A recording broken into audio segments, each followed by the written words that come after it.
Praise the lord. ప్రభునందు ప్రియులారా, బాగున్నారా? దేవుని యొక్క పరిశుద్ధ నామాన్ని బట్టి మీ అందరికీ వందనాలు తెలియజేస్తున్నాను. ప్రభు అంటున్నారు, రేపటిని గురించి చింతించొద్దు, రేపటిని గురించి అస్సలు చింతించొద్దు. ఎందుకు చింతపడాలి? చింతించటం వలన నీ ఎత్తు ఒక మూరడు పెంచుకోగలవా? ఒక వెంట్రుకను నల్లగా కానీ తెల్లగా కానీ మార్చగలవా? మరి ఇంత చిన్నవి చేయలేనప్పుడు మరి చింతించటం వల్ల నీకు వచ్చిన లాభం ఏంటి అని ప్రభు నిన్ను ప్రశ్నిస్తున్నారు. మరి సమాధానం ఉందా? అయితే దేవుని యొక్క వాక్యం ఏం చెప్తుందంటే, మరి చింతించకపోతే నా పరిస్థితి ఏంటి అని నీ ప్రశ్న అయితే దేవుడు అంటాడు, నేను మిమ్మల్ని గూర్చి చింతించుచున్నాను కనుక మీ చింత యావత్తు నాకు అప్పగించండి అని ప్రభు మాట్లాడుతున్నారు పేతురు పత్రికలో. కాబట్టి ఈ రోజున దేవుడు నీతో మాట్లాడేది ఏంటంటే, నీ చింత యావత్తు ఆయనకి అప్పగించు.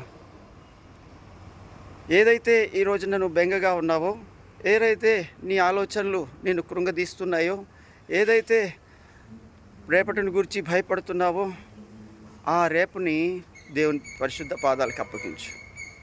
నువ్వు ఎప్పుడు కూడా చింతించటం వల్ల ఏ ప్రయోజనం లేదు, అనారోగ్యమే తప్ప.